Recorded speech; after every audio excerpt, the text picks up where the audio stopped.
Whole town mocked divorced mom's treehouse. Her dog found something and changed everything. A divorced mom built a glowing treehouse for her little boy, and the whole town mocked her for it. They called it childish, pointless, embarrassing. But then, her dog started scratching at the walls. Inside the rotting beams, she uncovered something no one expected. A sealed box, with a Marine's uniform, a Medal of Valor, and a letter addressed to a son who never knew the truth. Suddenly, what everyone laughed at became the center of a mystery the entire town couldn't ignore. Who left the letter hidden for decades? What secret was this family protecting? And when the truth comes out, will it heal generations of pain or tear the town apart forever? Let me know in the comments which city or country you're listening from. If you like stories that connect us, don't forget to subscribe before you leave. The late summer sun hung lazily in the afternoon sky, casting long shadows across Emma Carter's modest backyard. The rhythmic sound of hammering echoed through the neighborhood as she balanced precariously on a wooden plank, securing another board to what was slowly taking shape as a treehouse. Sweat trickled down her temple, and her arms ached from the repetitive motion, but she pressed on with determination. "You're doing great, Mom," Ethan called out from below, his 10-year-old face beaming with excitement. He bounced on his toes, clutching a handful of nails in his small hands. "It's gonna be the best treehouse ever." Duke, their loyal German shepherd, lay in the patchy grass beneath the old oak tree, his alert eyes following Emma's every movement. His ears perked up occasionally at the sound of passing neighbors, a low growl rumbling in his throat when their whispers carried across the yard. "Look at her up there." A woman's voice carried over the fence, deliberately loud enough to be heard.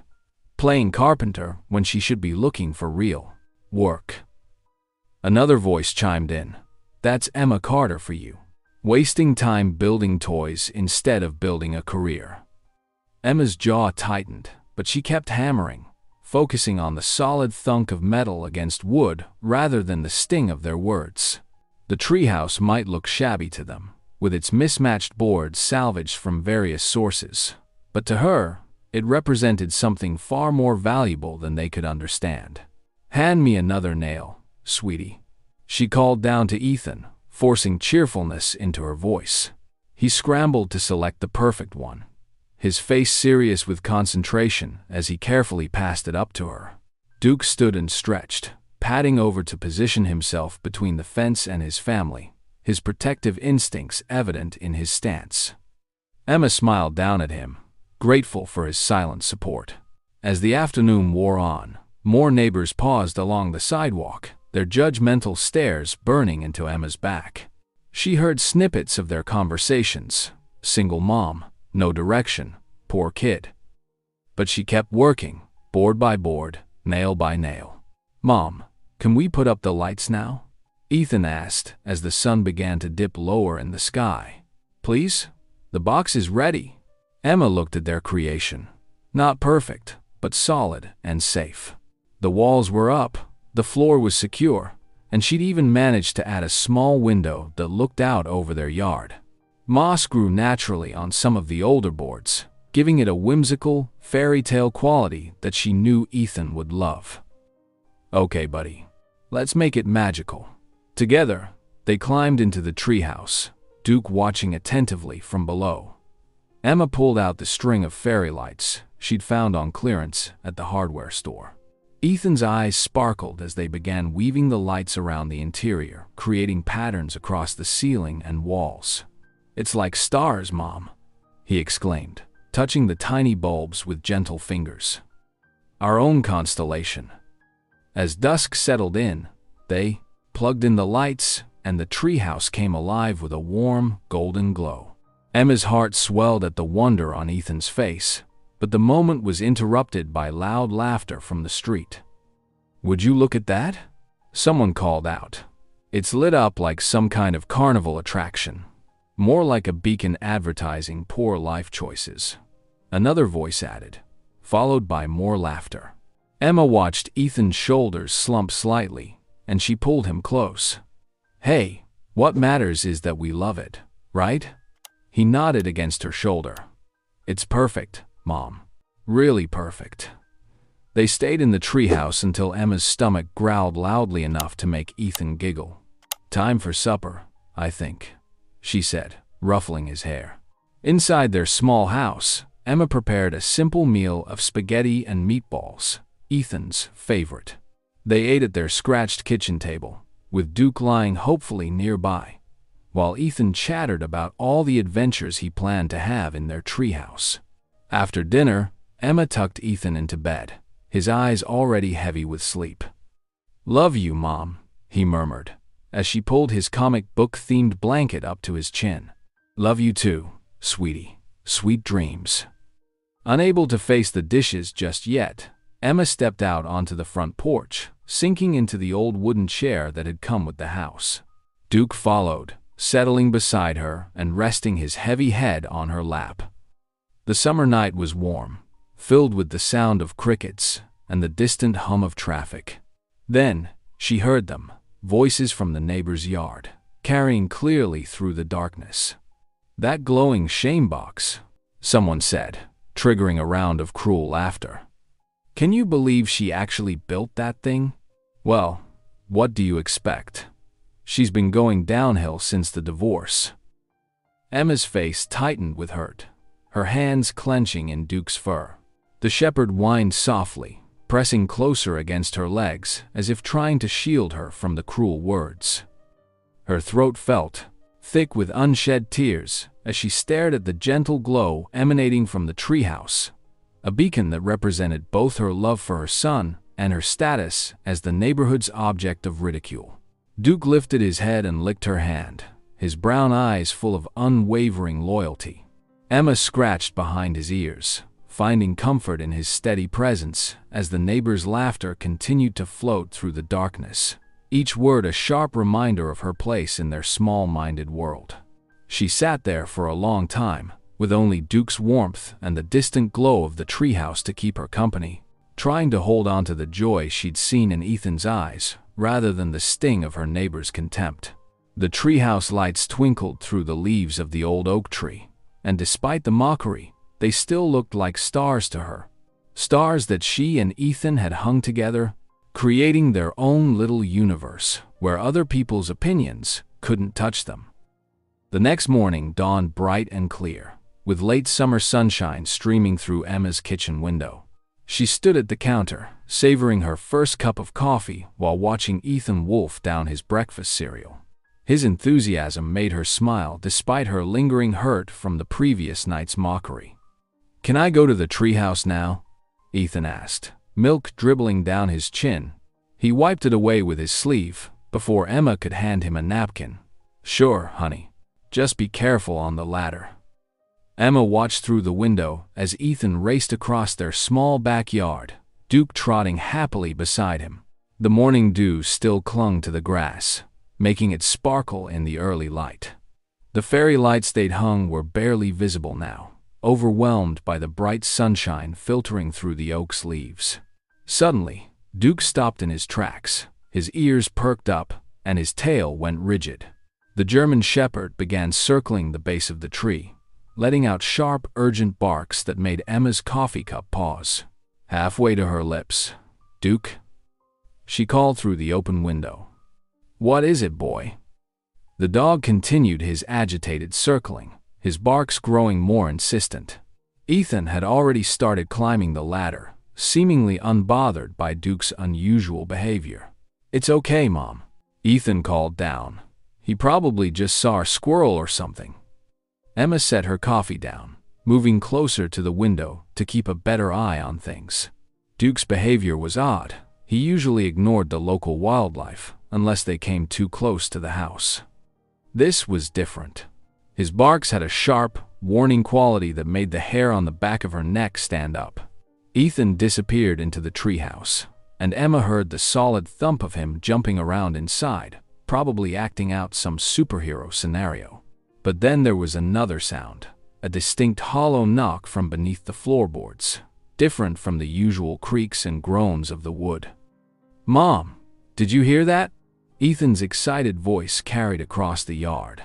"Be careful up there, honey," Emma called back, trying to keep the worry from her voice. The treehouse was solid. She'd made sure of that, but strange noises weren't exactly comforting. Throughout the morning, Duke remained unusually alert, dividing his attention between watching Ethan play and staring intently at different sections of the treehouse. Emma tried to focus on her weekend chores, but she found herself constantly glancing out at the oak tree, drawn by Duke's continued uneasiness. The day passed slowly, filled with the normal weekend routines of laundry, cleaning, and preparing meals. Ethan spent most of it in the treehouse, coming in only when hunger drove him to raid the kitchen. As evening approached, Emma called him in for dinner, simple hamburgers she'd made on their small stovetop grill. The treehouse made funny noises today, Ethan said between bites, ketchup smeared across his cheek, like somebody knocking from underneath. Emma forced a smile. "Old wood makes all kinds of sounds, sweetie. It's probably just settling." After dinner, Ethan begged to go back out to the treehouse one more time before bed. Emma agreed, following him out into the gathering dusk. The fairy lights created their magical glow again, but tonight it seemed less whimsical and more mysterious. Duke suddenly rushed past them, heading straight for the treehouse. He began scratching frantically at one of the walls, his claws making harsh sounds against the wood. "Duke, stop that," Emma called out sharply. The last thing they needed was damage to add to the neighbors' reasons for mockery. "Come here, boy." But Duke ignored her command, something he rarely did. He continued scratching, whining now, his whole body tense with urgency. "It's probably just mice," Emma said, trying to sound confident. "Or maybe some wood rot we need to fix." But even as she said it, she remembered how carefully she'd checked each board during construction. There hadn't been any rot. "Duke, come," she tried again, more firmly this time.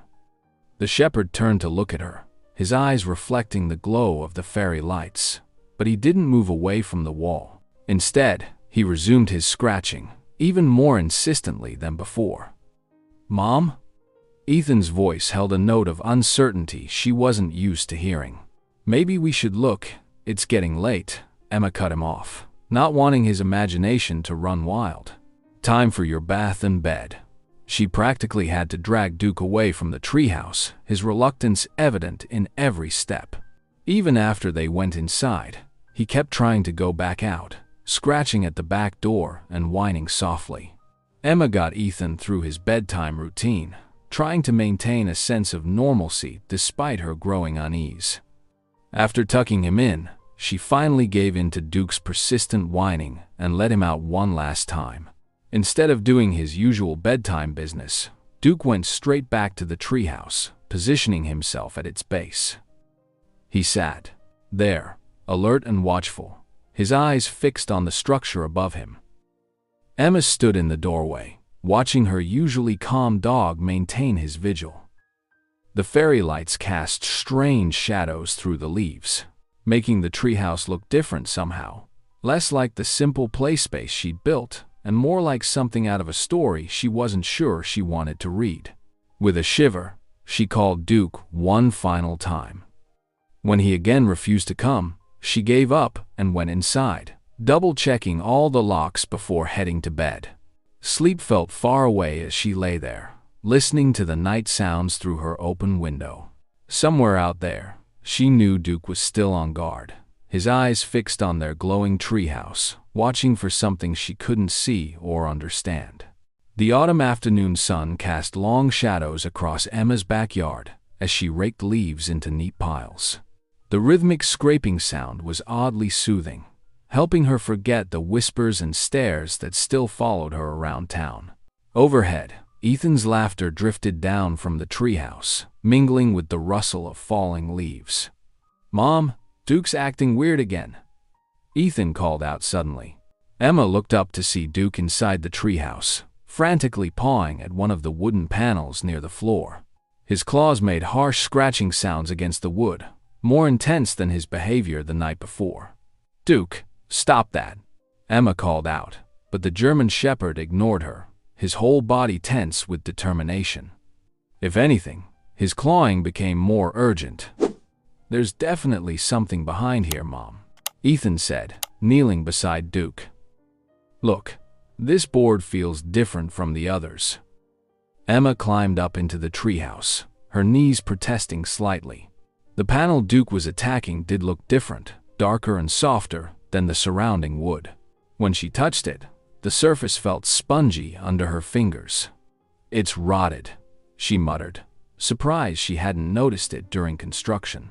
"We should replace it before it spreads." "Can I help?"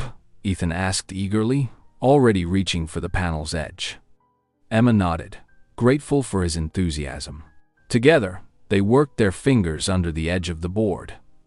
The wood was so degraded, it came away easily, crumbling in their hands. Duke immediately stuck his nose into the exposed space, sniffing excitedly. "Wait, there's something in there," Ethan exclaimed, pointing to something metallic gleaming in the gap between two support beams. Emma leaned closer, squinting in the dim light. Wedged tightly between the beams was what appeared to be a metal box, its surface dulled with rust and age. It must have been hidden there long before she'd started working on the treehouse. "Can we get it out?" Ethan was practically bouncing with excitement. Emma reached into the space, her fingers brushing cold metal. The box was heavier than she expected, and firmly stuck. "Help me pull, honey." Together, they worked the box free, bits of old wood and debris falling around them. Duke watched intently, his tail wagging slowly, as if he knew they'd found what he'd been trying to show them. "Let's take it down to the porch," Emma suggested, already imagining the mess if they opened it in the treehouse. "Careful on the ladder." They made their way down slowly, Emma going first with the heavy box while Ethan followed close behind. Duke bounded down ahead of them, circling excitedly as they carried their discovery to the porch table. Under the clear afternoon light, the box looked even more intriguing. It was roughly the size of a shoebox, made of what appeared to be steel or iron, with heavy rust coating its surface. The lid was sealed tight, years of exposure having practically welded it shut. Ethan couldn't contain his excitement, his eyes wide as he examined every inch of their find. "What do you think is inside? Treasure? Secret maps? Ancient artifacts?" But Emma found herself hesitating, her hands trembling slightly as she touched the box's weathered surface. This wasn't just some random container. Someone had deliberately hidden it here, perhaps decades ago. Whatever was inside had been important enough to conceal, and she felt the weight of that responsibility settling over her. "Maybe we should wait," she started to say, but Ethan's eager face made her reconsider. Besides, Duke had worked so hard to help them find it. As the sun began to set, Emma turned on the porch lamp, its warm light illuminating their mysterious discovery. She found an old screwdriver in her toolkit and carefully worked it under the lid's edge. The metal protested, years of rust fighting against her efforts, but gradually began to give way. With a final creak, the lid suddenly popped open. Emma gasped as she lifted it, revealing the contents that had been hidden away for so long.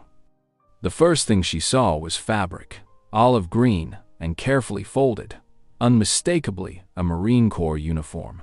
Her hands shook as she gently lifted it out, feeling its weight and history. Beneath the uniform lay a medal, its surface dulled by time but still recognizable as a medal of valor.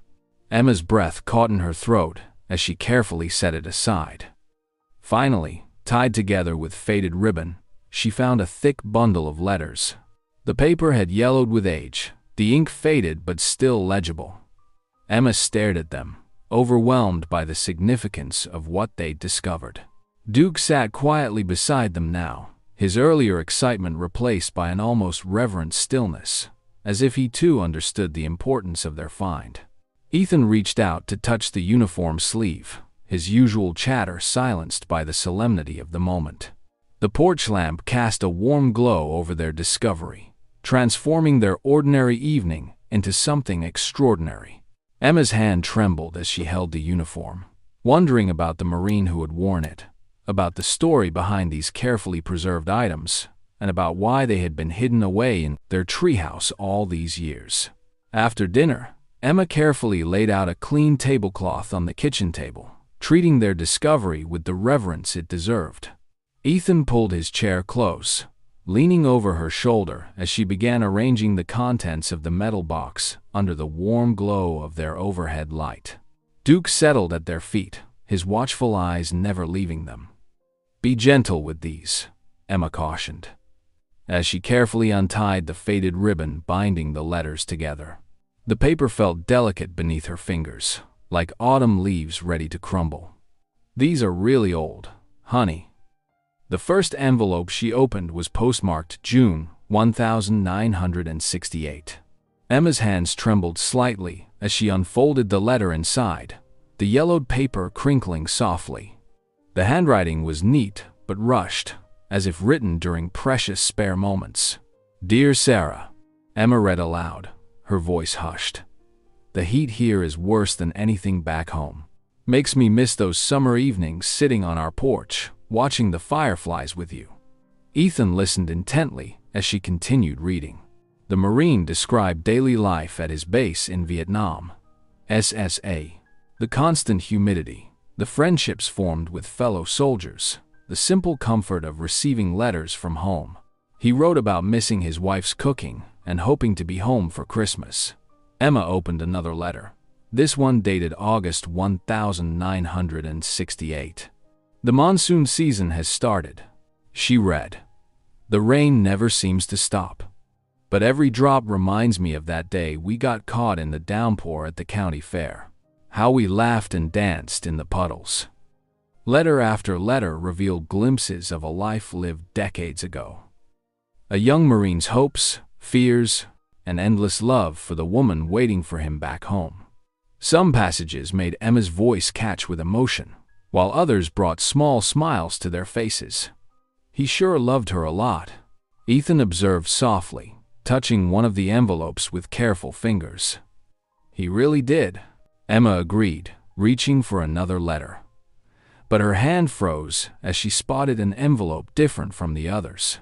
Unlike the opened letters, this one remained sealed, its flap still firmly closed after all these years. The handwriting on the front made her heart skip a beat. "To my son, someday you'll find me." Emma stared at those words, feeling the weight of their significance. Beside her, Ethan drew in a sharp breath, understanding even at his young age that they'd stumbled upon something profound. A memory suddenly surfaced in Emma's mind, whispered conversations overheard at the grocery store, fragments of local gossip she'd barely paid attention to before. Old Mrs. Peterson had mentioned once that their property had previously belonged to a war widow who'd lived alone for decades, rarely leaving her house. The poor dear, Mrs. Peterson had said, she never did remarry, kept to herself mostly, tending her garden and writing letters no one ever saw. Now, holding this unopened letter in her trembling hands, Emma felt a connection to that lonely woman she'd never met. How many times had this Sarah walked the same paths Emma now walked? Had she found comfort in the same tree that now held their much-ridiculed treehouse? Duke whined softly, pressing his warm body against Emma's legs as if sensing her emotional turmoil. She looked down at the sealed letter, then around at their modest kitchen, where neighbors had so often suggested she was wasting her life. "What if the whole town has been mocking me?" she whispered, her voice barely audible. "On the very ground where someone once kept a secret this big?"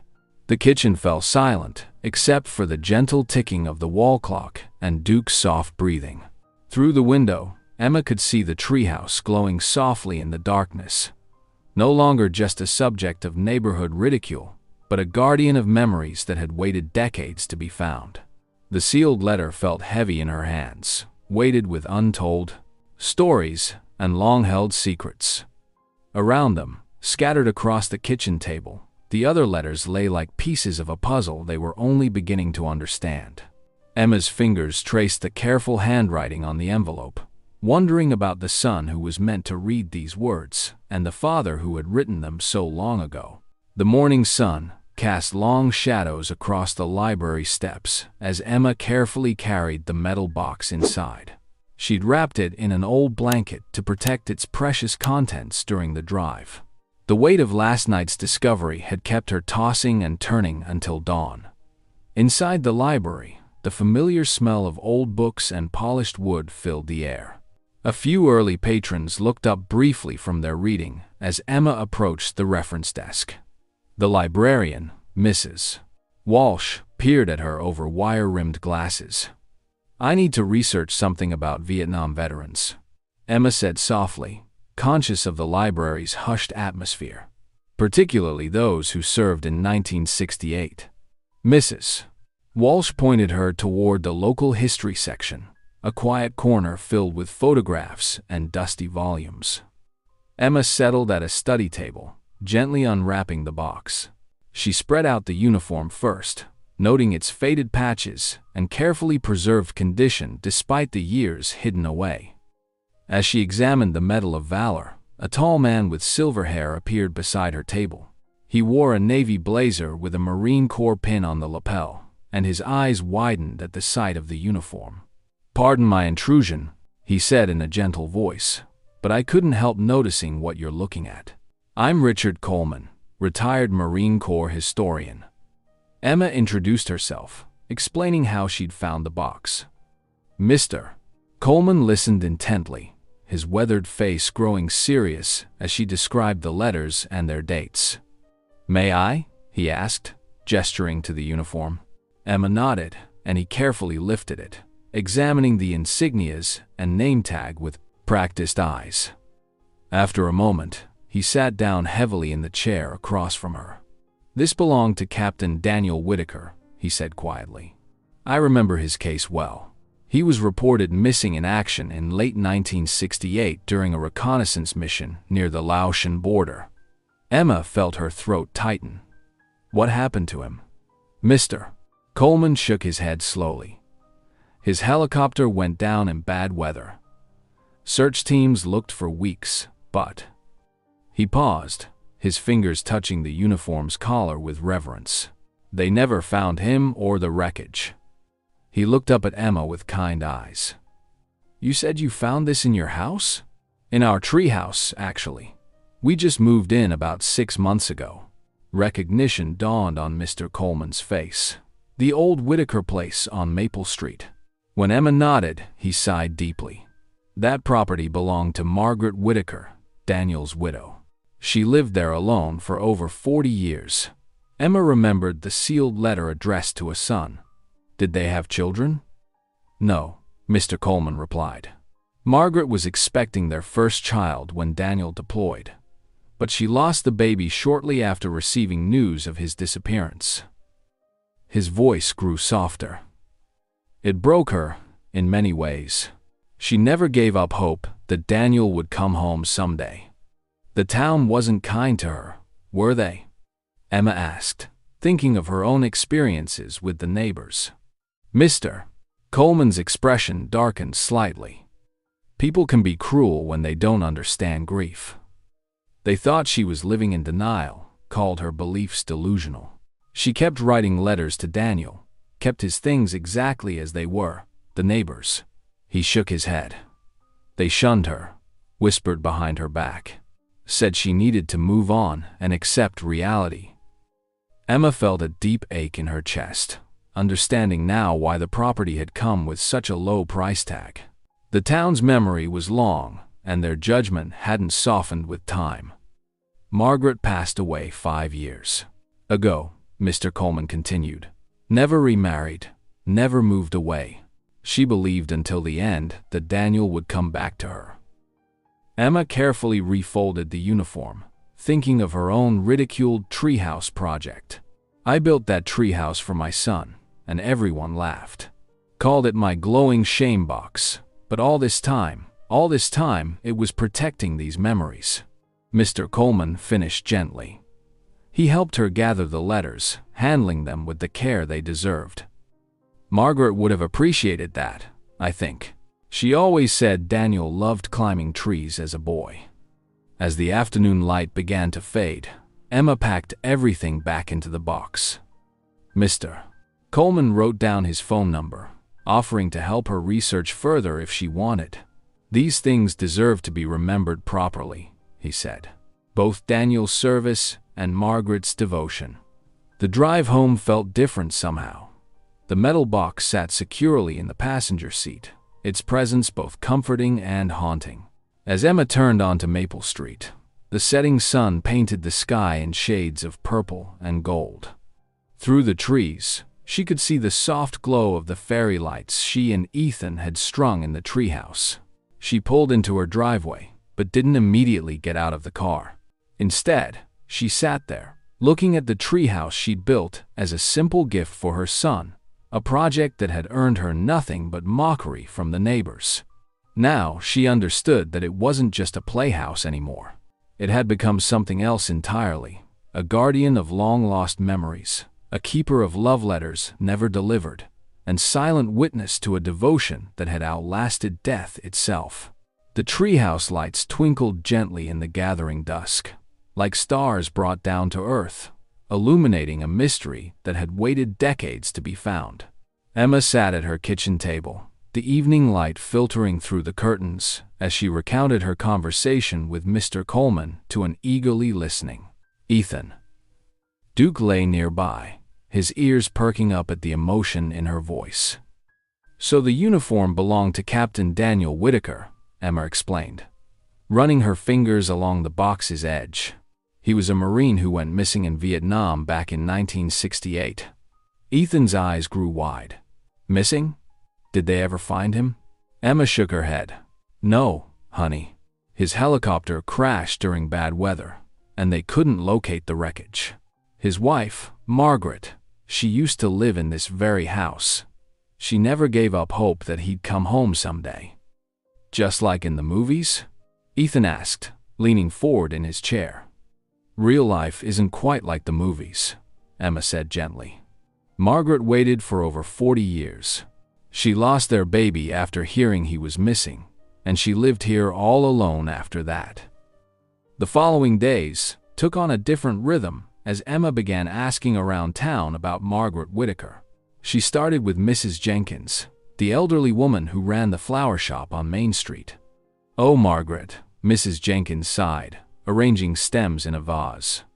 I remember her well. She'd order fresh flowers every year on Daniel's birthday and their anniversary. Used to see her sitting on that porch for hours, just reading and rereading his letters.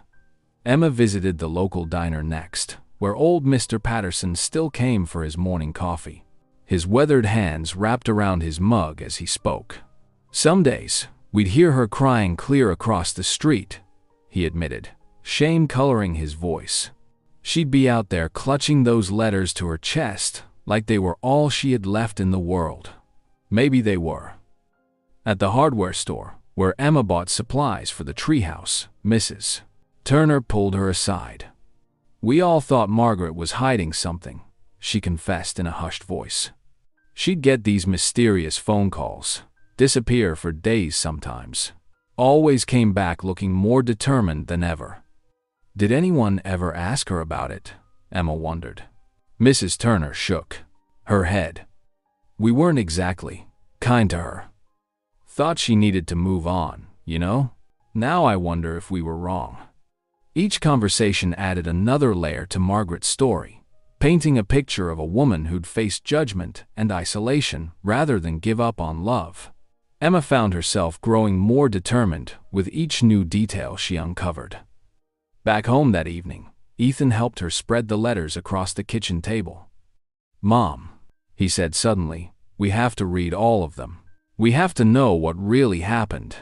Emma looked at her son's earnest face, touched by his investment in this mystery they'd stumbled upon. You're right, she agreed. These letters deserve to be read. Their story deserves to be heard. Can we read them in the treehouse? Ethan asked excitedly. It's where we found them. Maybe that's where they're supposed to be read. Emma couldn't help but smile at his enthusiasm. You know what? That's actually a perfect idea. They gathered blankets and flashlights as the sun began to set. Duke followed them up the wooden steps, his nails clicking against the boards. The fairy lights they'd strung cast a warm, gentle glow over everything, making the space feel almost magical. Settling down on the floor, Emma and Ethan wrapped themselves in blankets while Duke stretched out at their feet, his watchful eyes reflecting the twinkling lights. Emma carefully opened the first letter, dated June 15, 1968. Dear Margaret, Emma read aloud, her voice soft in the growing darkness. The jungle here seems endless, but thoughts of you make it bearable. Every star I see at night reminds me of your smile. Ethan leaned against her shoulder, hanging on every word as Captain Daniel Whitaker's voice came alive through his letters. He wrote about the heat and the rain, about missing home and dreaming of their future. He described the brotherhood among his fellow Marines and his hopes for the child Margaret carried. Duke's tail thumped gently against the floor as Emma's voice filled the treehouse with Daniel's words of love and longing. Through the windows, the first stars began to appear, twinkling alongside their fairy lights as if joining them in bearing witness to this long-buried story. The letters painted a picture of a man who was more than just a missing soldier. He was a husband full of dreams, a father to be full of hopes, and a Marine committed to his duty. Each page revealed another piece of who Daniel Whitaker had been, making him feel more real with every word. Mom, Ethan whispered during a pause between letters. I'm proud of you for finding these, for making sure people remember him. Emma hugged her son close, touched by his words. Here in their glowing treehouse, IMC, the very place the town had mocked her for building, they were discovering that sometimes the most important things are hidden in plain sight, waiting for someone caring enough to uncover them. Duke shifted at their feet, letting out a contented sigh as Emma unfolded another letter, ready to continue reading Daniel's words into the night. The fairy lights twinkled steadily around them, like silent guardians protecting this moment of connection across time, as mother and son pieced together a story of love that had never truly ended. The morning sun cast long shadows across the library steps as Emma approached, clutching the bundle of letters close to her chest. Her heart pounded with anticipation as she spotted Mr. Coleman waiting by the entrance, his weathered face brightening at her arrival. I've been thinking about your discovery all night, he said, holding the door open for her. There might be a way to find out if Captain Whitaker has any living relatives in town. Emma followed him to a quiet corner of the library where they could talk privately. How would we do that? Mr. Coleman adjusted his reading glasses, leaning forward. DNA testing. These letters, they'd have traces of DNA from whoever sealed them, licked the stamps. Modern science can work wonders with even the smallest samples. Emma's eyes widened. But how would we compare it to anyone? The town keeps excellent records, Mr. Coleman explained, his voice lowering conspiratorially. Birth certificates, medical records, and D4 happen. And I happen to know someone at the county clerk's office who owes me a favor. Emma sat back, considering the implications. Wouldn't that be invasion of privacy? Not if we're discreet, Mr. Coleman assured her. Besides, don't you think Daniel's family deserves to know the truth about him, to have these letters? She nodded slowly, remembering the sealed letter addressed to Daniel's son. You're right. Where do we start? Over the next week, Emma worked carefully with Mr. Coleman, following his guidance. They carefully extracted DNA samples from the envelope seals and stamp backs, sending them to a specialized lab through Mr. Coleman's military connections. Meanwhile, his contact at the clerk's office, a kind-faced woman named Martha, helped them access historical records from the late 1960s and early 70s. They pored over birth certificates, looking for any children born to Margaret Whitaker after Daniel's deployment. Look at this, Martha whispered one afternoon, sliding a yellow document across her desk. A birth certificate from 9 months after Captain Whitaker shipped out.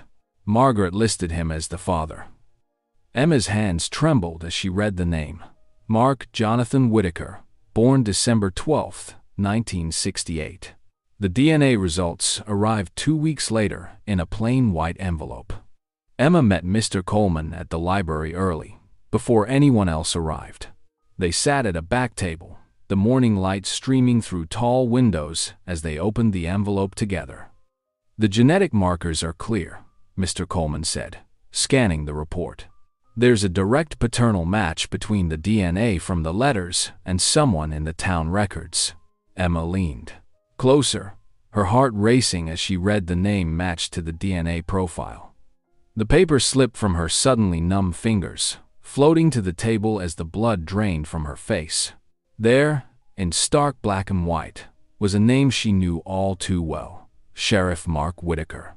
The stern, no-nonsense lawman who'd given her warnings about the treehouse's building permits, who'd stood by smirking while others mocked her efforts, was Daniel's son.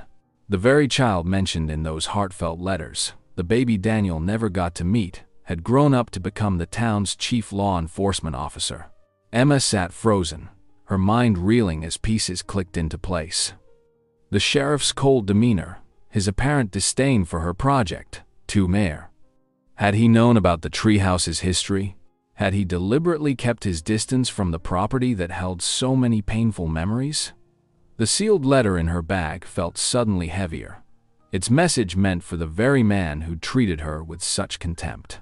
Emma stared at the test results, wondering how she could possibly approach him with this earth-shattering revelation. "Mr. Coleman placed a gentle hand on her shoulder. "Sometimes the hardest truths are the ones closest to home," he said softly.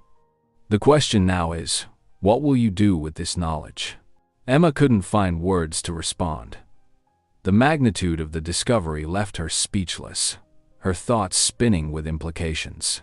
The sheriff, stern, unyielding Mark Whitaker, D.I., was the son of the brave, loving man whose words had moved her to tears. How could she bridge that gap? How could she help him understand the father he'd never known?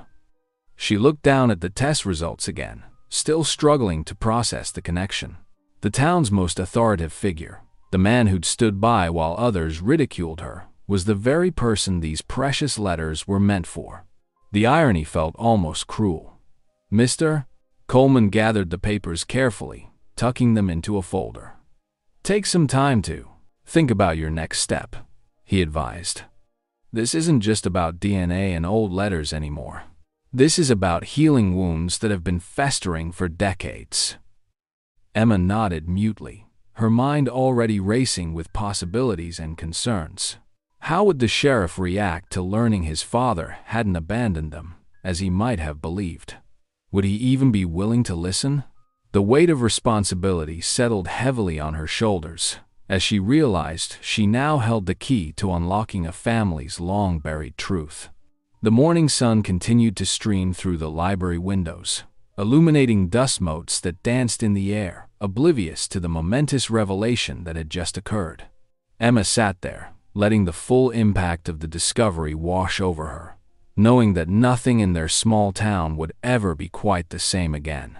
The late afternoon sun cast long shadows across Main Street as Emma's car pulled into the parking lot of the sheriff's office. Her hands gripped the steering wheel tightly, knuckles white with tension. In the passenger seat, Ethan watched his mother with concerned eyes, while the metal and unopened letter sat between them in a carefully wrapped package. "Are you sure you want me to come with you, Mom?" Ethan asked softly, his young face full of worry. Emma managed a weak smile. "Sometimes hard things are easier when we face them together, sweetheart." Her voice wavered slightly as she reached for the package. The sheriff's office was quiet this time of day, with only the gentle hum of fluorescent lights and the distant clicking of a keyboard breaking the silence. Deputy Wilson looked up from the front desk, raising an eyebrow at their arrival. "Sheriff Whitaker's in his office," he said, gesturing down the hallway. "But he's finishing up paperwork, so make it quick." Emma's heels clicked against the linoleum floor as she walked down the corridor, Ethan's smaller footsteps following close behind. Her heart thundered in her chest as they approached the door marked Sheriff Mark Whitaker in gold letters. She knocked softly, then harder when there was no immediate response. "Come in," came the gruff reply. Sheriff Whitaker sat behind his desk, not bothering to look up from his paperwork as they entered. His office smelled of coffee and leather, with walls covered in commendations and certificates. Emma couldn't help but notice there were no personal photos anywhere. "Mrs. Carter," he said flatly, finally glancing up. "If this is about the treehouse permits again." "No, sir," Emma interrupted gently. "It's about something we found in that treehouse. Something that belongs to you." The sheriff's expression hardened. "Nothing in that old wreck belongs to me."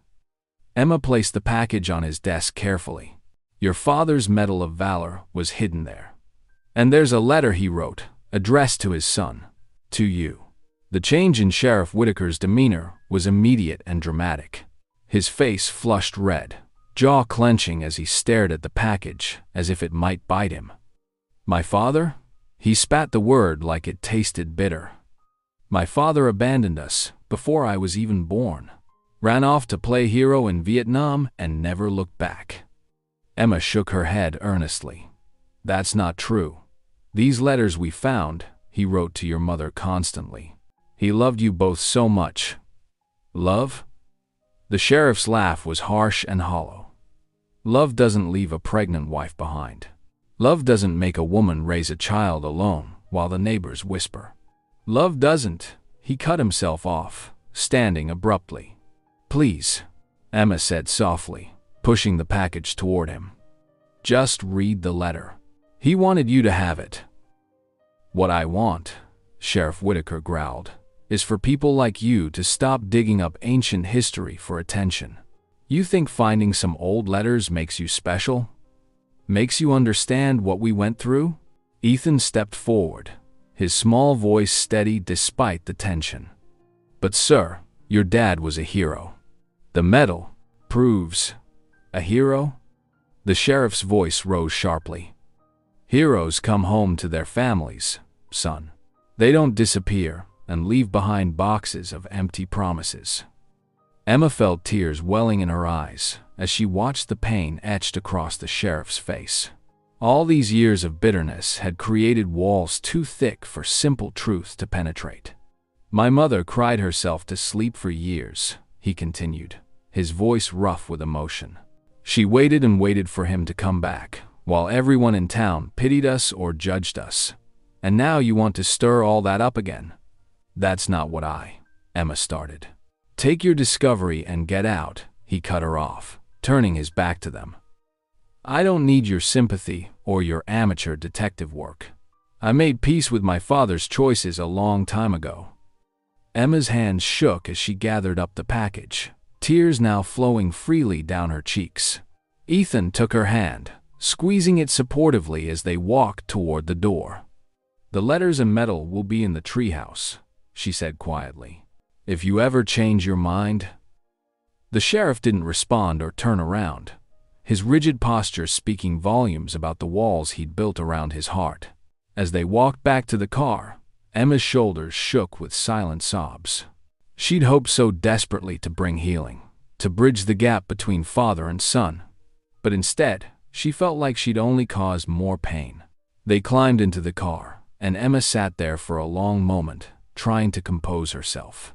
Ethan reached over and put his small hand on her arm. "Mom," he whispered, his eyes bright with wisdom beyond his years. "Maybe he just needs to hear it from us in the treehouse." Emma looked at her son, struck by the simple truth in his words. Sometimes the hardest hearts needed the gentlest approaches, and maybe the peaceful sanctuary they'd created in that old tree was exactly where healing needed to begin. The morning sun filtered through Emma's kitchen window as she sat at the table, staring at the untouched coffee growing cold before her. Her heart felt as heavy as the metal box that now sat on her counter, filled with letters that seemed to carry the weight of decades of pain. "Maybe we should just leave it alone," she murmured, more to herself than to Ethan, who was munching on his cereal across from her. The sheriff made it pretty clear he doesn't want anything to do with this. Ethan looked up from his breakfast, milk dripping from his spoon. "But Mom, you always tell me that doing the right thing isn't always easy." Emma managed a weak smile. "Sometimes, knowing what's right isn't so simple, honey." While Emma wrestled with her doubts, Ethan had already formed his own plan. After breakfast, while his mom was busy doing laundry, he pulled out his notebook and carefully wrote a note in his best handwriting. The message was simple but heartfelt. "Please come see our treehouse tonight. It's important." Duke watched curiously as Ethan folded the paper into a neat square. The boy pressed his finger to his lips, signaling his furry friend to keep quiet. Then, with determination in his young steps, he slipped out the front door and made his way toward the sheriff's office. The walk to town felt longer than usual, but Ethan didn't mind. He clutched the note tightly, rehearsing what he would say if anyone questioned him. But luck was on his side. The sheriff's deputy was occupied with a phone call when Ethan entered, allowing him to quickly slide the note under the sheriff's office door unnoticed. Back home, Emma spent the day cleaning and organizing, trying to keep her mind off the previous evening's painful confrontation. She didn't notice Ethan's occasional glances toward the window, or the way he kept checking the time. As afternoon melted into evening, the sky painted itself in shades of purple and orange. Emma had just finished preparing a simple dinner when she heard the unmistakable sound of tires on gravel.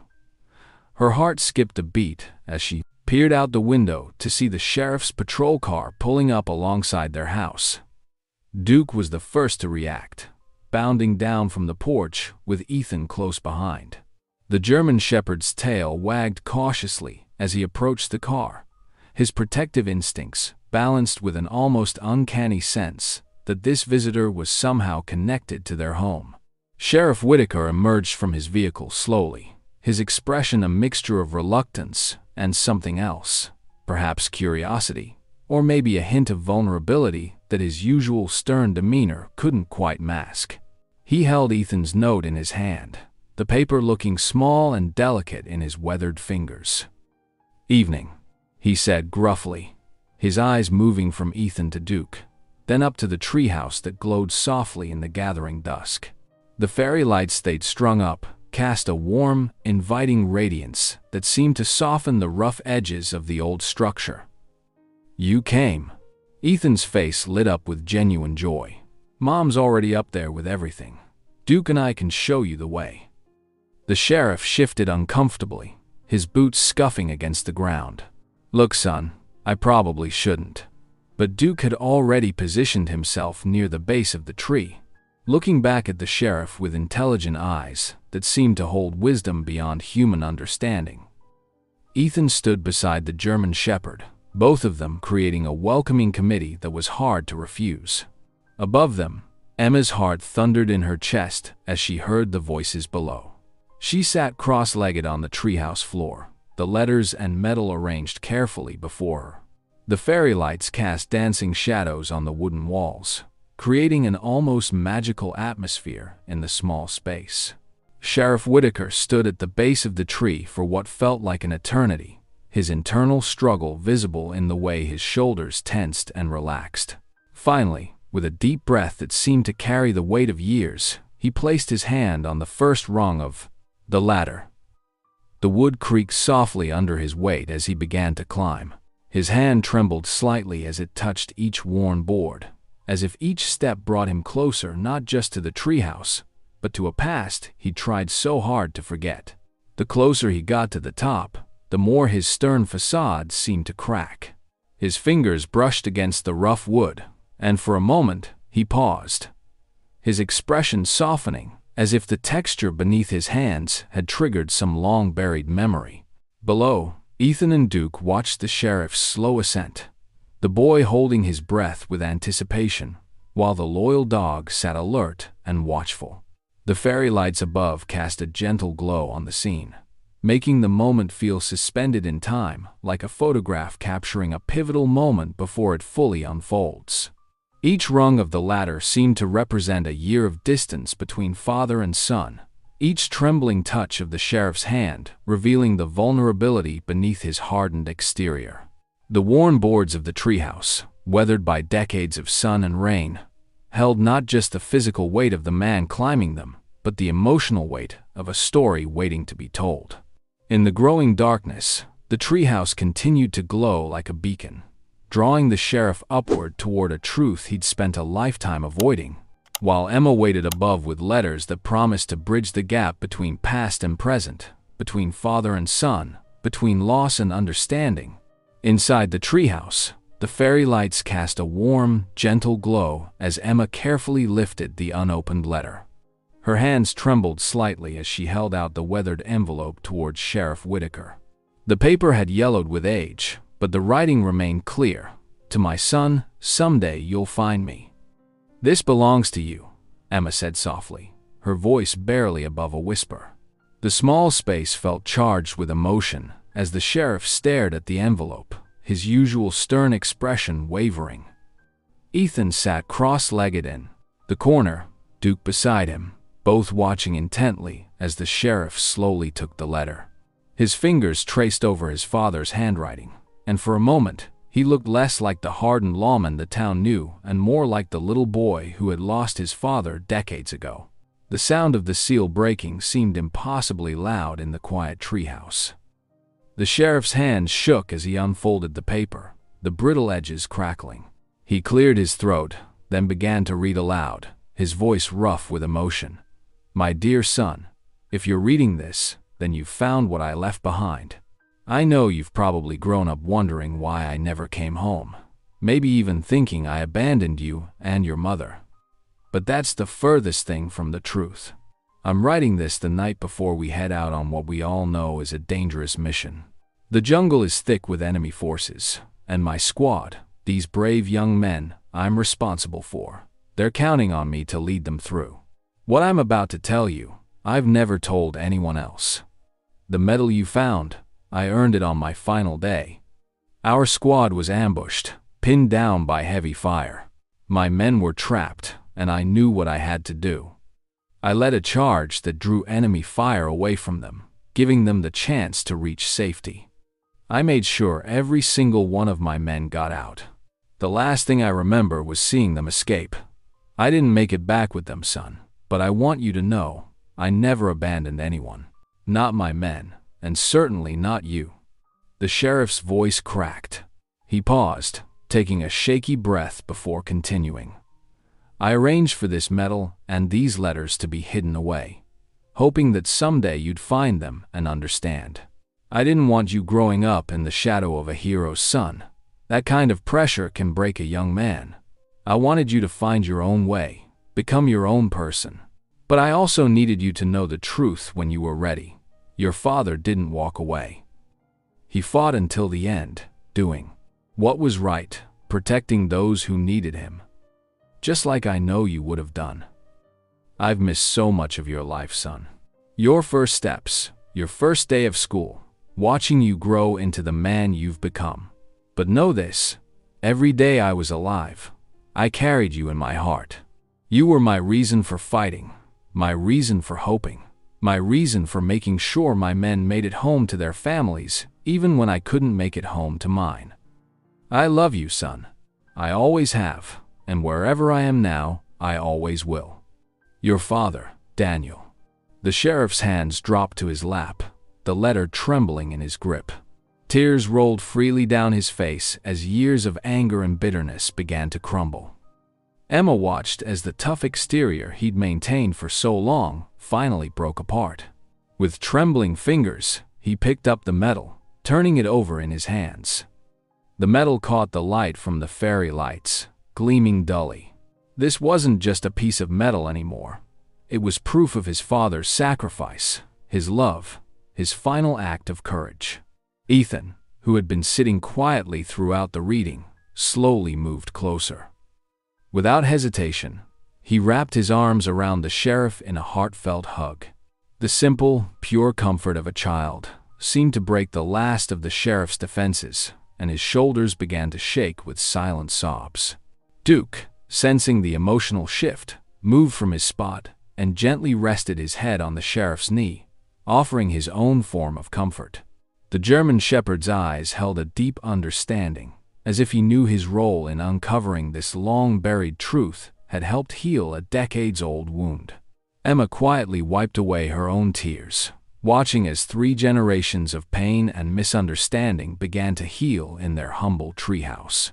The man everyone knew as the stern, unforgiving sheriff was transformed in this moment, holding his father's medal in one hand while embracing Ethan with the other. The fairy lights continued to twinkle softly around them, casting warm shadows on the wooden walls. In this small space that had once been the subject of town ridicule, a family's legacy was finally understood, a son's heart was mended, and a father's final message of love had finally reached home. The morning sun cast long shadows across Emma's front yard as she stepped onto her porch, coffee mug in hand. She stopped short, surprised to see Mrs. Henderson, one of her most vocal critics, standing nervously at the bottom of her steps. "I brought you some fresh-baked banana bread, Mrs. Henderson said softly, holding out a covered dish. Her eyes darted to the ground, unable to meet Emma's gaze. "And I owe you an apology." Before Emma could respond, she noticed more neighbors approaching. Mr. Johnson from across the street, the Petersons from 2 houses down, and even old Miss Clark, who had once called the treehouse an eyesore. They were all walking toward her house, carrying various dishes and wearing apologetic expressions. "We heard about Captain Whitaker's medal," Mr. Johnson said, clearing his throat. "About what you found in that treehouse we all made fun of." "We were wrong, Emma. So very wrong." Emma set her coffee down on the porch railing, overwhelmed by this sudden change.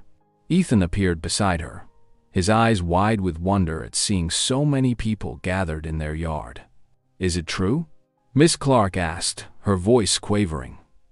"About the sheriff's father being a hero?" As if on cue, Sheriff Whitaker's patrol car pulled up to the curb. He stepped out, looking different than he had ever appeared before, his usual stern expression replaced with one of quiet dignity. He wore his formal uniform, and pinned to his chest was his father's Medal of Valor, polished to a bright shine. "Every word is true," the sheriff announced, his voice carrying across the gathered crowd. More neighbors had arrived, drawn by the unusual gathering. "And it's time everyone knew the real story." He walked to the center of the yard, standing tall beneath the treehouse that had revealed his father's legacy. "My father, Captain Daniel Whitaker, didn't desert his men or his family, as many believed. He gave his life saving his entire squad in Vietnam. This medal," he touched the silver star on his chest, "proves his courage and sacrifice." The crowd fell silent, many heads bowing in shame at years of whispered accusations and cruel gossip. The sheriff continued, his voice growing stronger with pride. "For years, I believed the worst about my father. But thanks to Emma Carter and her son Ethan, thanks to this treehouse that so many mocked, the truth has finally come to light. My father was a hero who died protecting others, and his final message to me was hidden here all along, waiting to be found." Mrs. Peterson stepped forward, tears in her eyes. "We should do something to honor him, to make this right." The suggestion sparked immediate action. Within hours, people were returning with American flags, lanterns, and strings of lights. The Peterson boys brought their ladder, carefully hanging flags around the treehouse's perimeter. Mr. Johnson, a retired electrician, helped install proper outdoor lighting to illuminate the structure at night. Throughout the day, more townspeople arrived, each bringing something to contribute.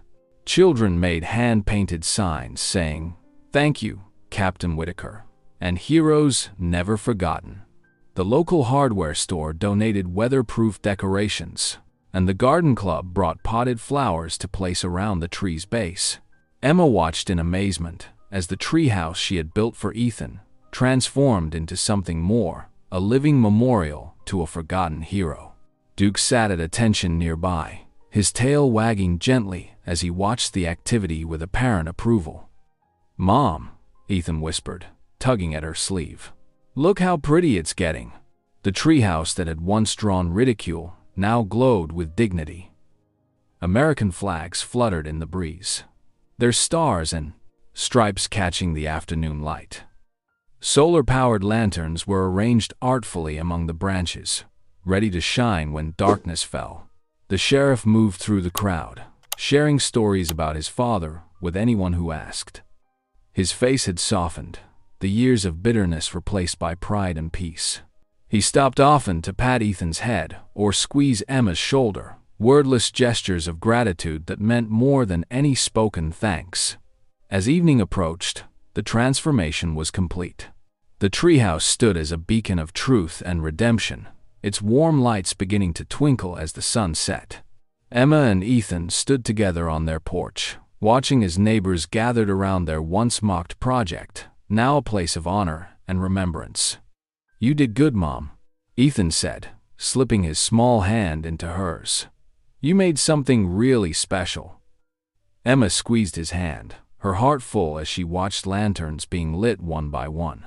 The same neighbors who had once whispered and laughed now stood in respectful silence, their faces illuminated by the gentle glow.